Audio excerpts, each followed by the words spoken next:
During the previous session, session number 27, it was observed that to get statutory protection as per section 131 of Negotiable Instrument Act 1881, a collecting banker has to fulfill certain conditions. In that last condition says he must have acted in good faith and without negligence.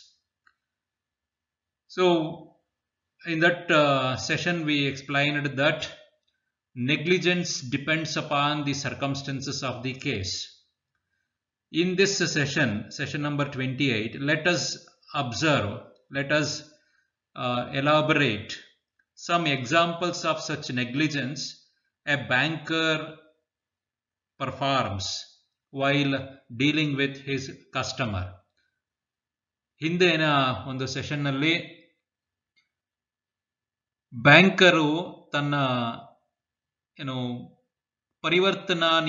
ಪರಿವರ್ತನಾ ತತ್ವದ ವಿರುದ್ಧವಾಗಿ ನ್ಯಾಯಿಕವಾದಂತಹ ಕಾನೂನಾತ್ಮಕವಾದಂತಹ ರಕ್ಷಣೆ ಪಡೆಯಬೇಕಾದರೆ ಕೆಲವು ಷರತ್ತುಗಳನ್ನು ಪೂರೈಸಬೇಕಾಗಿದೆ ಅಂತ ಓದಿದ್ವಿ ಹಿಂದಿನ ಒಂದು ಸೆಷನ್ನಲ್ಲಿ.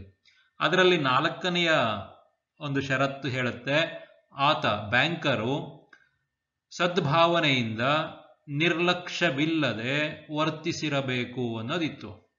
ಹಾಗಿದ್ದರೆ ನಿರ್ಲಕ್ಷ್ಯ ಅಂದರೆ ಏನು, ನಿರ್ಲಕ್ಷ್ಯದ ಉದಾಹರಣೆಗಳು ಯಾವ್ಯಾವ ಇರ್ತವೆ ಅನ್ನೋದನ್ನ ಈ ಒಂದು ಸೆಷನ್ನಲ್ಲಿ ನಾವು ತಿಳಿದುಕೊಳ್ಳೋಣ. Negligence or carelessness. Here a banker should be very careful while dealing with his customers. Particularly in case of collecting banker, he must deal very carefully while collecting and paying the checks of his customers. So we have observed in the previous sessions there are statutory protections available to a collecting banker in case he acts in good faith and without negligence. If he acts in negligence, he will not get any statutory protection. So on the grounds of negligence. So then what is negligence? The word negligence has no particular meaning. It depends upon the circumstances. Generally, negligence refers to carelessness of anybody, not only here I have mentioned banker, anybody of while performing its duties. Generally, negligence refers to carelessness of banker while performing his duties. Negligence depends upon the circumstances of each case. Generally speaking, negligence indicates lack of care which is necessarily to be taken in any circumstances. This meaning applies to all of us, not only to the banker, all of us. So in whatever may be the circumstances, we should act carefully, suitably to such circumstances. If not, we will be put under trouble. So ನಮಗೆ ಸಂದರ್ಭಾನುಸಾರ ಏನೇನು ಎಚ್ಚರಿಕೆಗಳನ್ನು ತೆಗೆದುಕೊಳ್ಳಬೇಕೋ ಆ ಎಚ್ಚರಿಕೆಗಳನ್ನು ತೆಗೆದುಕೊಳ್ಳಲೇಬೇಕಾಗುತ್ತದೆ. ಆ ಎಚ್ಚರಿಕೆಗಳು ತೆಗೆದುಕೊಳ್ಳದೆ ಹೋದಲ್ಲಿ ನಾವು ತೊಂದರೆಗೆ ಸಿಲುಕುವಂಥ ಪ್ರಸಂಗಗಳೇ ಹೆಚ್ಚಾಗಿರುತ್ತದೆ. ಇದು ಸಾಮಾನ್ಯವಾಗಿ ಹೇಳುವಂಥದ್ದು. ಅಂಥದ್ರಲ್ಲಿ ಒಬ್ಬ ವಸೂಲಿದಾರ ಬ್ಯಾಂಕರು ತಗೊಳ್ಳಬೇಕಾದಂತಹ ಒಂದು ಎಚ್ಚರಿಕೆಗಳು ಯಾವ್ಯಾವು ಅನ್ನೋದು ಬಹಳ ಮುಖ್ಯವಾಗುತ್ತೆ. ಅವನು ಎಚ್ಚರ ತಪ್ಪಿದಲ್ಲಿ ಅವನಿಗೆ ಸಿಗಬೇಕಾದಂತಹ ನ್ಯಾಯಿಕವಾದಂತಹ ರಕ್ಷಣೆ ಸಿಗದೇ ಹೋಗಬಹುದು. ಯಾವಾಗ ಅವನು ಕೊಟ್ಟಿ ಸಹಿ ಇರುವ ಅಥವಾ ನೈಜತೆಯಿಂದ ಕೂಡಿರುವಂತಹ ಒಂದು ಸ್ವಾಮಿತ್ವವನ್ನು ಹೊಂದಿಲ್ಲದೇ ಇರುವ ಚೆಕ್ಕುಗಳನ್ನು ಪರಭಾರೆ ಮಾಡಿದ್ದಲ್ಲಿ, ಚೆಕ್ಕುಗಳ ಮೇಲೆ ಹಣವನ್ನು ನೀಡಿದ್ದಲ್ಲಿ, ಚೆಕ್ಕುಗಳನ್ನು ವಸೂಲಿ ಮಾಡಿಕೊಟ್ಟಿದ್ದಲ್ಲಿ ಅವನು ನಿಜವಾದ ಸ್ವಾಮಿತ್ವ ಹೊಂದಿರುವ ವ್ಯಕ್ತಿಗೆ ಜವಾಬ್ದಾರನಾಗುತ್ತಾನೆ. ಆದರೆ ಕೆಲವು ಸಂದರ್ಭದಲ್ಲಿ ಆ ಜವಾಬ್ದಾರಿಯಿಂದ ಮುಕ್ತಿ ಹೊಂದಬಹುದು. ಯಾವ ಸಂದರ್ಭದಲ್ಲಿ ಅಂತೇಳಿ ಹಿಂದಿನ ಸೆಷನ್ನಲ್ಲಿ ನಾವು ಪರಿಚ್ಛೇದ 131 ಪ್ರಕಾರ ವರ್ಗಾವಣೆ ಸ್ವಾಮಿತ್ವ ವರ್ಗಾವಣೆ ಕಾಯ್ದೆ 131 ಪರಿಚ್ಛೇದದ ಪ್ರಕಾರ ನಾವು ತಿಳ್ಕೊಂಡಿದ್ದೇವೆ. ಆ ಪ್ರಕಾರ ಅವನಿಗೆ ರಕ್ಷಣೆ ದೊರೆಯಬೇಕು, ಕಾನೂನಾತ್ಮಕವಾಗಿ ರಕ್ಷಣೆ ದೊರೆಯಬೇಕು ಅಂದರೆ ಅವನು ನಿರ್ಲಕ್ಷ್ಯವಿಲ್ಲದೆ ಎಚ್ಚರಿಕೆಯಿಂದ ಕಾರ್ಯನಿರ್ವಹಿಸಬೇಕಾಗಿರುತ್ತದೆ. In Central Bank of India Limited versus V. Gopinathan Nair and others, the Kerala High Court observed that ಇವುಗಳನ್ನು ನಾವು ಕೇಸ್ ಲಾಸ್ ಅಂತೇಳಿ, these we call it as case laws. We take reference of these case laws, judgements given under these cases. ಈ ಒಂದು ಕೇಸ್ಗಳಲ್ಲಿ ಒಂದು ನ್ಯಾಯ ಏನು ದೊರೆತಿರುತ್ತೆ ನ್ಯಾಯಸ್ಥಾನದಲ್ಲಿ, ಕೋರ್ಟ್ನಲ್ಲಿ, ಆ ಒಂದು ಕೇಸುಗಳನ್ನು ನಾವು ಆಧಾರವಾಗಿ ತೆಗೆದುಕೊಳ್ತೇವೆ ಯಾವುದೇ ಒಂದು ವಿಚಾರವನ್ನು ಮಂಡನೆ ಮಾಡಬೇಕಾದಂಥ ಸಂದರ್ಭದಲ್ಲಿ. ಇಂಥವು ಬಹಳಷ್ಟು ಕೇಸುಗಳು ಇದ್ದಾವೆ ಬ್ಯಾಂಕಿಂಗ್ ಲಾ ಅಂಡ್ ಆಪರೇಷನ್ಸ್ ಅಲ್ಲಿ. ಅವುಗಳನ್ನು ನಿಮಗೆ ಹೇಳಿದರೆ ಈ ಒಂದು ಸಂದರ್ಭದಲ್ಲಿ ನಿಮಗೆ ಹೆಚ್ಚುವರಿ ಆಗುತ್ತೆ ಅವೆಲ್ಲವೂ ಅಂಥೇಳಿ ನಾವು ಅವುಗಳನ್ನು ಹೇಳ್ತಿಲ್ಲ. ಆದರೆ ಇಲ್ಲಿ ಮುಖ್ಯವಾಗಿ ಹೇಳಲೇಬೇಕಾಗಿದೆ, ಅದಕ್ಕೋಸ್ಕರವಾಗಿ ಈ ಒಂದು ಕೇಸನ್ನು ಇಲ್ಲಿ ನಾನು ಮೆನ್ಷನ್ ಮಾಡ್ತಿದ್ದೇನೆ. ಈ ಒಂದು ಕೇಸಿನ ಜಡ್ಜ್ಮೆಂಟ್ ಹೇಳುತ್ತೆ, ಅದರಲ್ಲಿ ಒಂದು ಪಾರ್ಟ್ ಹೇಳುತ್ತೆ, the test of negligence under section 131 is whether the payment considered in the light of the circumstances antecedent or present was so much out of ordinary course of that it ought to have aroused doubt in banker's mind and caused him to make enquiries. ಇಲ್ಲಿ negligence ಅಂತಂದ್ರೆ ಆ ಒಂದು 131 ಪರಿಚ್ಛೇದದ ಪ್ರಕಾರ negligence ಅಂತ ಕರ್ಕೋಬೇಕಾದ್ರೆ ಆ ಒಂದು payment ಪಾವತಿಗಾಗಿ ಆತ ಯಾರೋ ಬ್ಯಾಂಕರು ಮುಂದುವರಿಯಲ್ಪಟ್ಟಾಗ ಆ ಒಂದು ಸರ್ಕಮ್ಸ್ಟೆನ್ಸಸ್ ಸಂದರ್ಭಗಳು, ಅದರ ಹಿಂದಿನದಾಗಿರ್ಬೋದು ಆಗ ಈಗಿನ ಸಂದರ್ಭಗಳಾಗಿರ್ಬೋದು, was so much out of ordinary course of action. ನಾವು ಸಾಮಾನ್ಯವಾಗಿ ಏನು ಪಾಲಿಸ್ತಾ ಇದ್ದೀವಿ ಅದರ ವಿರುದ್ಧವಾಗಿ, ಅದರ ಹೊರತಾಗಿ ಇದ್ದಲ್ಲಿ, ಅಥವಾ ಅವನಲ್ಲಿ ಕೆಲವು ಡೌಟ್ಸ್ ಅಂತ ಏನು ಹೇಳ್ತೀವಿ, ಆ ಒಂದು ಅನುಮಾನಗಳನ್ನು ಸೃಷ್ಟಿಸುವಂತಿದ್ದಲ್ಲಿ ಅವುಗಳನ್ನು ನಾವಿಲ್ಲಿ ನೆಗ್ಲಿಜೆಂಟ್ ಸರ್ಕಮ್ಸ್ಟೆನ್ಸಸ್ ಅಂತೇಳಿ, ನಿರ್ಲಕ್ಷ್ಯಕ್ಕೆ ಒಳಪಡಬಹುದಾದಂತಹ ಸಂದರ್ಭಗಳು ಅಂತೇಳಿ ತಗೋಬಹುದು ಅಂತೇಳಿ ಕೋರ್ಟು ಅಬ್ಸರ್ವ್ ಮಾಡಿತ್ತು, ಅಲ್ಲಿ ವಿಷದಪಡಿಸಿತ್ತು, ವಿವರವಾಗಿ ಹೇಳಿತ್ತು. ಅಂದರೆ ಯಾವುದೇ ಸಂದರ್ಭದಲ್ಲಿ ಅಲ್ಲಿ ಸಂದಿಗ್ಧ ಪರಿಸ್ಥಿತಿ ಅಥವಾ ಅನುಮಾನಾಸ್ಪದವಾಗಿ, ಅಥವಾ ನಾವೇನು ದಿನನಿತ್ಯ ಕಾರ್ಯಪ್ರವೃತ್ತಿ ಮಾಡ್ತಿರ್ತೀವಿ ಅದರ ಹೊರತು, ಅದರ ಹೊರತಾಗಿ ಏನಾದ್ರು ಕಾರ್ಯಗಳು ಮಾಡಬೇಕು ಅಂದಾಗ, ಆ ಒಂದು ಕಾರ್ಯ ನಮಗೆ ಅನುಮಾನಗಳನ್ನು ಸೃಷ್ಟಿಸ್ತಾ ಇದೆ ಅಂತಂದಾಗ ಅಲ್ಲಿ ನಿರ್ಲಕ್ಷ್ಯಕ್ಕೆ ಒಳಗಾಗುವಂಥ ಸಂದರ್ಭಗಳು ಇರ್ತವೆ, ಅಲ್ಲಿ ಎಚ್ಚರಿಕೆಯನ್ನು ವಹಿಸಬೇಕಾಗುತ್ತೆ ಅನ್ನೋದು ಇದರ ಒಂದು ಸಾರಾಂಶ. Then it must be cautiously noted that ordinarily a banker owes duty to his own customer, but the law makes him liable to the true owner of the check also. The true owner need not be a customer of the banker. Normally ಆರ್ಡಿನರಿಲಿ ನಾವೇನು ಹೇಳ್ತೀವಿ ಅಂದರೆ, banker ತನ್ನ ಗ್ರಾಹಕನಿಗೆ ಜವಾಬ್ದಾರನಾಗಿರುತ್ತಾನೆ, ಆ ಗ್ರಾಹಕನ ಪರವಾಗಿ ಜವಾಬ್ದಾರಿಯನ್ನು ವಹಿಸ್ಕೊಳ್ತಿರ್ತಾನೆ. ಆದರೆ ಕೆಲವು ಸಂದರ್ಭದಲ್ಲಿ ಆ ಒಂದು ಕೊಟ್ಟಿ ಅಥವಾ ಆ ಒಂದು ಕಳ್ಳತನವಾಗಿರುವಂಥದ್ದು, ಅಂದರೆ ಇಲ್ಲಿ ಅರ್ಥ ಒಡೆಯತ್ವ ಅಥವಾ ಸ್ವಾಮಿತ್ವ ಇಲ್ಲದೇ ಇರುವಂತಹ ಚೆಕ್ಗಳು, ಇಲ್ಲದೇ ಇರುವಂತಹ ವರ್ಗಾವಣಾ ಪತ್ರಗಳು ವಸೂಲಿಗಾಗಿ ಬಂದಾಗ ಯಾರು ನಿಜವಾದ ಓನರ್ ಆಗಿರ್ತಾನೋ ಅವನ ಪರವಾಗಿಯೂ ಸಹ ಬ್ಯಾಂಕರು ಜವಾಬ್ದಾರನಾಗಿರ್ತಾನೆ. ಅವನು ಯಾರು ನಿಜವಾದ ಓನರ್ ಇರ್ತಾನಲ್ಲ ಅವನು ಬ್ಯಾಂಕರ್ನ ಗ್ರಾಹಕನ ಆಗಿರಬೇಕೆಂದು ಅಂತೇನೂ ಇಲ್ಲ. ಗ್ರಾಹಕನಾಗಿಲ್ದಿದ್ರೂ ಸಹ, ಮೂರನೇ ವ್ಯಕ್ತಿಯಾಗಿದ್ರೂ ಸಹ ಅವನ ಮೇಲೆ ಬ್ಯಾಂಕರನಿಗೆ ಜವಾಬ್ದಾರಿ ಇರುತ್ತದೆ. ಬ್ಯಾಂಕರು ಆತನ ನಿಜವಾದ ಸ್ವಾಮಿತ್ವ ಹೊಂದಿರುವಂಥ ವ್ಯಕ್ತಿಯ ಚೆಕ್ಕುಗಳನ್ನು ಬೇರೆ ಇನ್ಯಾರೋ ತಂದು ವಸೂಲಿ ಮಾಡಿ ಕೊಟ್ಟು ಬಿಟ್ಟಿದ್ದರೆ, ನಿಜವಾದ ಒಡೆಯ, ನಿಜವಾದ ಸ್ವಾಮಿತ್ವ ಹೊಂದಿರುವ ವ್ಯಕ್ತಿ ಬ್ಯಾಂಕರ್ನ ಮೇಲೆ ದಾವೆಯನ್ನು ಹೂಡಿ ಪರಿಹಾರವನ್ನು ಪಡೆಯುವಂತಹ ಹಕ್ಕನ್ನು ಹೊಂದಿರುತ್ತಾನೆ. ಆದ್ದರಿಂದಾಗಿ ನಿಜವಾದ ಸ್ವಾಮಿತ್ವ ಹೊಂದಿರುವಂಥವನ ಮೇಲೇನೂ ಸಹ ಪರವಾಗಿ ಸಹ ವಸೂಲಿದಾರ ಬ್ಯಾಂಕರು ಜವಾಬ್ದಾರನಾಗಿರ್ತಾನೆ ಅನ್ನೋದು ಇಲ್ಲಿನ ಸಾರಾಂಶ. Thus, the privilege of statutory protection can be availed of by the banker in case he fulfills his statutory duty towards the true owner of the check and exercises due care in safeguarding the interest of the true owner of the check. He must take all the care in safeguarding that true owner of the negotiable instrument presented for payment. So that is important. So he is statutorily privileged to protect and safeguard the interest of the true owner of the check. ಯಾರಂದ್ರೆ ಬಂದವ್ರಿಗೆಲ್ಲ ಯಾರು ಅದನ್ನು present ಮಾಡ್ತಾರೋ ಏನು ಹೇಳ್ದೆ ಕೇಳದೆ ಬಂದು ತಗೊಂಡು ಅಂತ ಆ ಥರದ ಪ್ರವೃತ್ತಿ ಬ್ಯಾಂಕರ್ನಲ್ಲಿ ಇರಬಾರ್ದು. ಈ ಮಸ್ಟ್ ಎನ್ಕ್ವೈರ್ ದಿ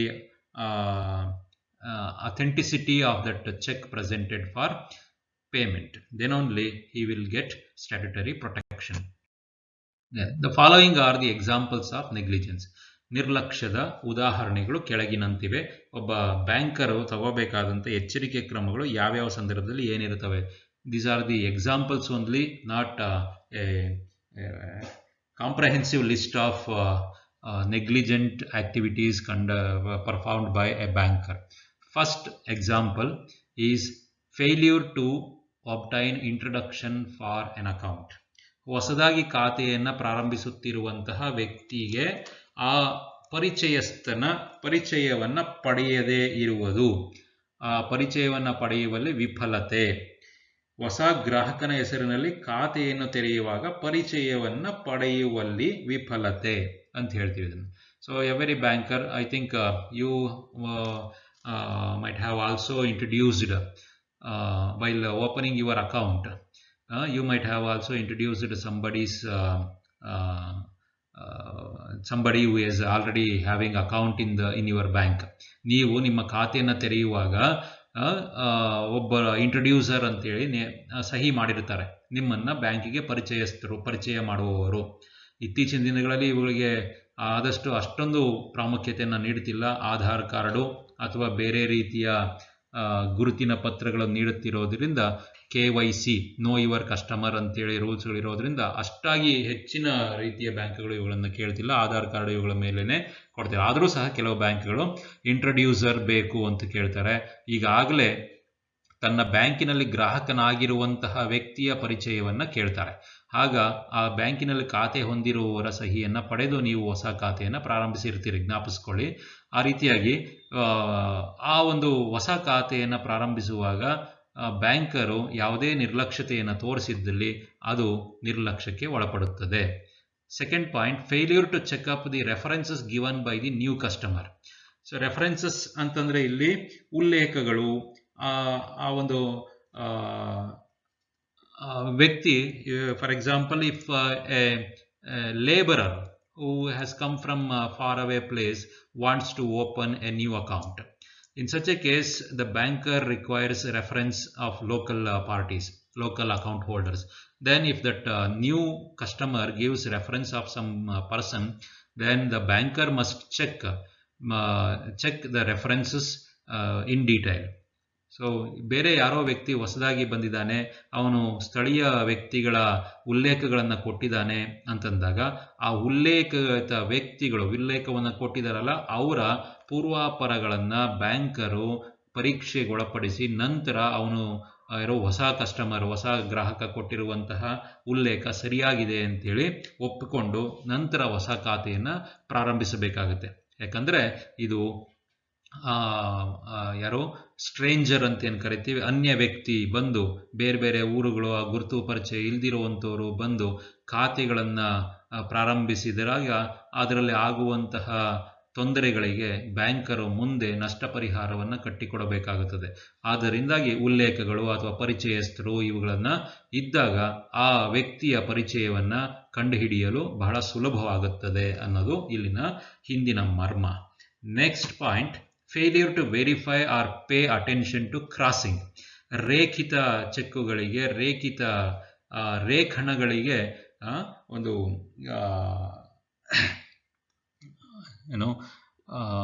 ನಿರ್ಲಕ್ಷ್ಯವನ್ನು ವಹಿಸುವುದು, ರೇಖಣಗಳಿಗೆ ತನ್ನ ಪ್ರಾಮುಖ್ಯತೆಯನ್ನು ನೀಡದೇ ಇರುವುದು. ಆ how the cheque has been crossed, whether it is generally crossed or specially crossed, crossed as not negotiable, account payee, etc. He must observe before accepting that check.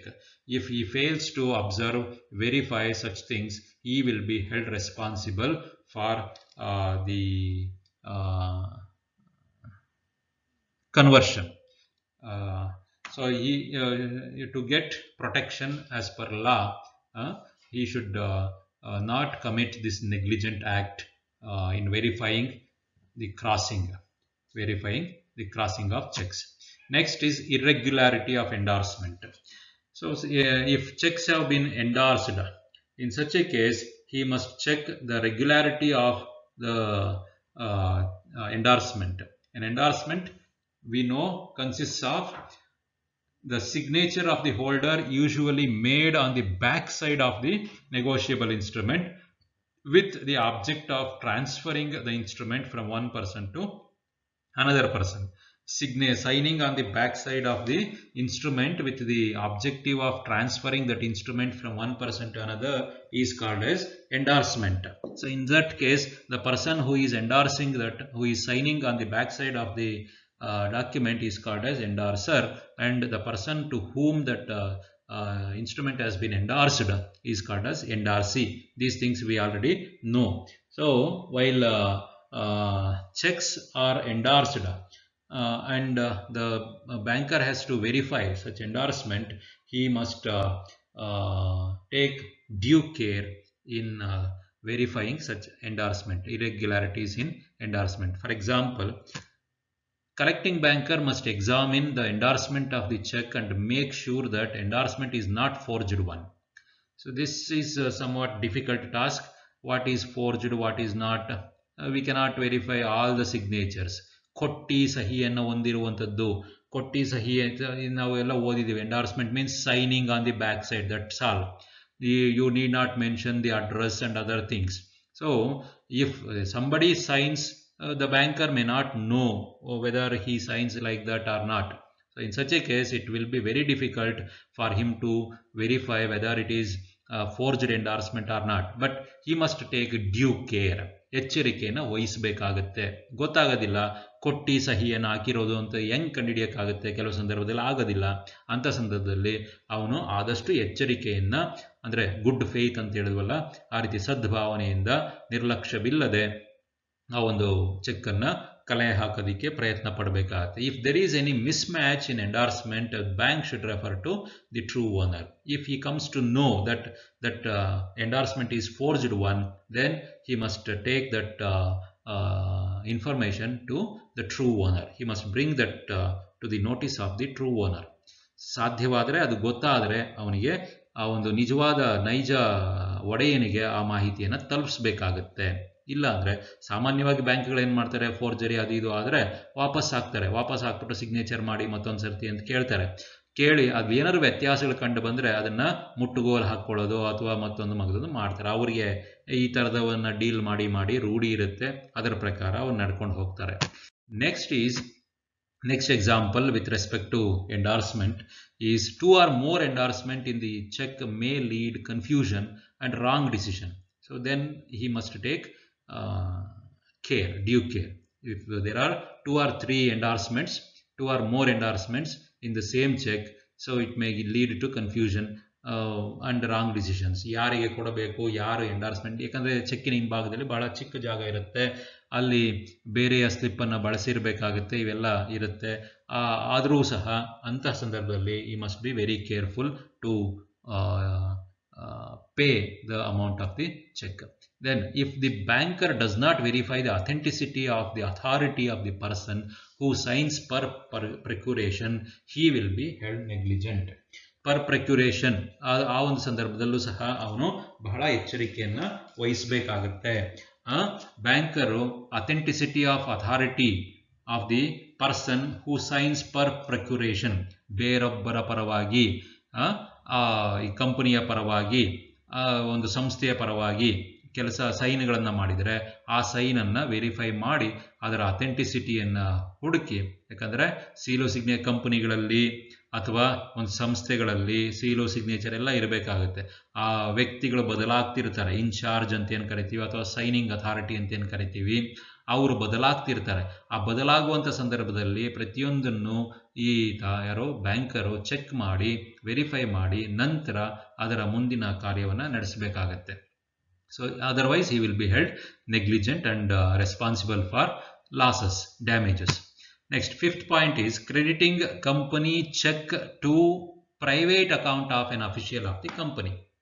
So company, we know that it is artificial judicial person. ನ್ಯಾಯಿಕವಾಗಿ ಒಂದು ವ್ಯಕ್ತಿ ಅಂತ ಅದನ್ನ ಪರಿಚಯ ಮಾಡಿದ್ದಾರೆ, but it cannot sign on its own. ಅದು ಸಹಿ ಕಂಪನಿಗೆ ಸಹಿ, ಅದು ವ್ಯಕ್ತಿನೇ, ಆದರೆ ಅದಕ್ಕೆ ಸಹಿ ಮಾಡಲು ಆಗುವುದಿಲ್ಲ. ಆ ಒಂದು ಸಹಿ ಮಾಡುವಂತಹ ಒಂದು ಅಧಿಕಾರವನ್ನ ಬೇರೊಬ್ಬ ಅಧಿಕಾರಿಗೆ ನೀಡಿರ್ತಾರೆ.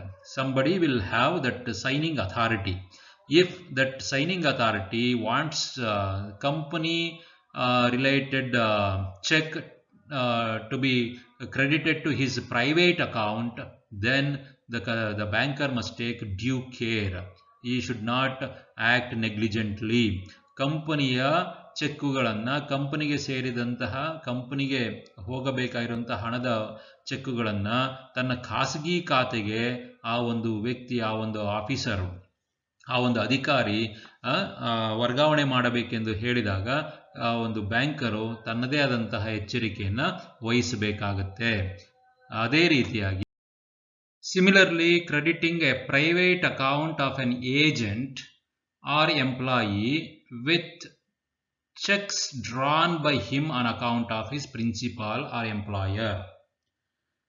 ಯಜಮಾನನ ಪರವಾಗಿ ಕೆಲಸ ಮಾಡುತ್ತಿರುವಂತಹ ಏಜೆಂಟು ಯಜಮಾನನ ಪರವಾಗಿ ಬರೆದಿರುವಂತಹ ಚೆಕ್ಕಿನ ಹಣವನ್ನ ತನ್ನ ಖಾಸಗಿ ಖಾತೆಗೆ, ವೈಯಕ್ತಿಕ ಖಾತೆಗೆ ವರ್ಗಾವಣೆ ಮಾಡಿ ಎಂದು ಕೇಳಿದಾಗ ಬ್ಯಾಂಕರನ್ನು ತುಂಬಾ ಎಚ್ಚರಿಕೆಯನ್ನು ವಹಿಸಬೇಕಾಗತ್ತೆ. ಯಾಕಂದ್ರೆ ಏಜೆಂಟ್ಗೆ ತನ್ನ ಒಡೆಯ ಸಂಬಳ ಕೊಡಬಹುದು, ಎಂಪ್ಲಾಯಿಗೆ ಎಂಪ್ಲಾಯರು ಸಂಬಳ ಕೊಡಬಹುದು. ಆವಾಗ ತನ್ನದೇ ಆದಂತಹ ಸಂಬಳವನ್ನ ತಾನೇ, ಈಗ ಯಾರು ಫೈನಾನ್ಸ್ ಆಫೀಸರು ಈ ಥರದವ್ರು ಇರ್ತಾರೆ, ಅವರು ಅವ್ರದೇ ಸಂಬಳಗಳನ್ನು ಅವರೇ ಸಹಿ ಮಾಡಿ ತಗೊಳ್ಬೇಕಾಗುತ್ತೆ. ಅಂಥ ಸಂದರ್ಭದಲ್ಲಿ ಅದನ್ನು ಕೊಡಬೇಕಾಗಿ ಬರುತ್ತೆ ನ್ಯಾಯಿಕವಾಗಿ. ಬಟ್ ಬೇರೆ ಸಂದರ್ಭಗಳಲ್ಲಿ ಆ ಒಂದು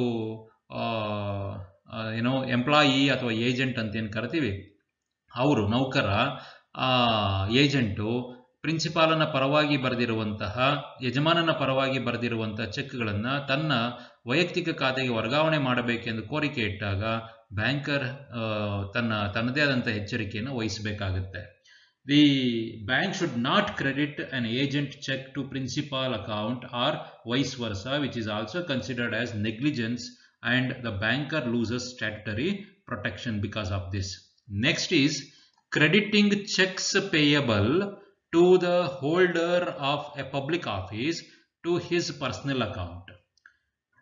Like public office ಅಂದ್ರೆ ಸಾರ್ವಜನಿಕ ಕಚೇರಿಗಳಲ್ಲಿ ಕೆಲಸ ಮಾಡುವಂತಹ ವ್ಯಕ್ತಿಗಳು ಸಾರ್ವಜನಿಕ ಕಚೇರಿಯ ಪರವಾಗಿ ಸಹಿಯನ್ನ ಮಾಡುವಂತಹ ಅಧಿಕಾರವನ್ನು ಉಳ್ಳವರಾಗಿದ್ದು, ಆ ತರದ ಅಧಿಕಾರವನ್ನ ಬಳಸಿ ತಮ್ಮ ವೈಯಕ್ತಿಕ ಖಾತೆಗಳಿಗೆ ಸಾರ್ವಜನಿಕ ಸಂಸ್ಥೆಗೆ ಸೇರಬೇಕಾಗಿರುವಂತಹ ಹಣವನ್ನ ವರ್ಗಾಯಿಸಲು ನಿರ್ದೇಶನಗಳನ್ನು ಕೊಟ್ಟಿದ್ದಲ್ಲಿ banker has to take care, due care ಅಂತ ಒಂದು ಕಡೆ ಎಚ್ಚರಿಕೆಯನ್ನು ವಹಿಸಿ ಅಂತಹ ಒಂದು ಅನಾಹುತಗಳನ್ನು ತಪ್ಪಿಸಬೇಕಾಗುತ್ತೆ. If in the fiduciary capacity of the payee or endorsee is apparent from the form of the check, the banker should not accept the check for a private account without making careful enquiries. It would be negligence for a banker to take for private account checks payable to tax collector, excise officials and the like. So ಈ ರೀತಿಯಾಗಿ registrar ಅಥವಾ tax authorities ಅಥವಾ exercise officials, GST officials, ಈ ಥರದವು ಸರ್ಕಾರಕ್ಕೆ ಸಂದಾಯವಾಗಬೇಕಿರುವಂತಹ ಹಣಕಾಸನ್ನ ತಮ್ಮ ವೈಯಕ್ತಿಕ ಖಾತೆಗಳಿಗೆ ವರ್ಗಾಯಿಸಿಕೊಳ್ಳಲು ಆದೇಶವನ್ನು ನೀಡಿದ್ದಲ್ಲಿ ಅಂತಹ ಸಂದರ್ಭದಲ್ಲಿ ಎಚ್ಚರಿಕೆಯನ್ನು banker ವಹಿಸಬೇಕಾಗುತ್ತೆ. 8th one, crediting checks in favor of a trust whether crossed or uncrossed to trustees private account. Similar thing.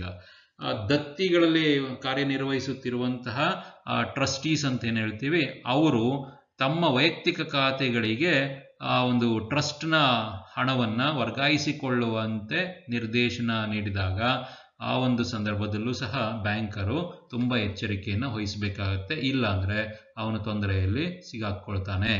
Then failure to verify the authority when checks are endorsed by an employee or agent per pro and are tendered for credit to his private account. Per pro ಅಂದರೆ ಪರವಾಗಿ, ಬೇರೊಬ್ಬರ ಪರವಾಗಿ, ಆ ಅಥಾರಿಟಿಯ ಪರವಾಗಿ ಒಬ್ಬ employee per pro ಅಂತ ಬರೀತಾರೆ, for and on behalf of ಅಂತೇಳಿ. ಅಂಥ ಸಂದರ್ಭದಲ್ಲಿ ಬಂದಂಥ ಚೆಕ್ಗಳು ಎಗೈನ್ ತನ್ನ ವೈಯಕ್ತಿಕ ಖಾತೆಗೆ ವರ್ಗಾಯಿಸಬೇಕು ಅಂತ ಹೇಳಿದಾಗ ಬ್ಯಾಂಕರು ತುಂಬಾ ಎಚ್ಚರಿಕೆಯನ್ನು ವಹಿಸಬೇಕಾಗುತ್ತೆ. Collecting partnership account checks and crediting amount to the private account of partner, similar thing.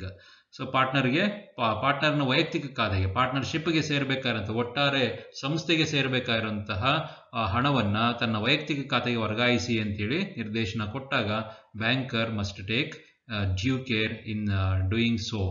Then collecting cheque having no endorsement. So every cheque before payment it should be ಎಂಡಾರ್ಸ್ಡ್.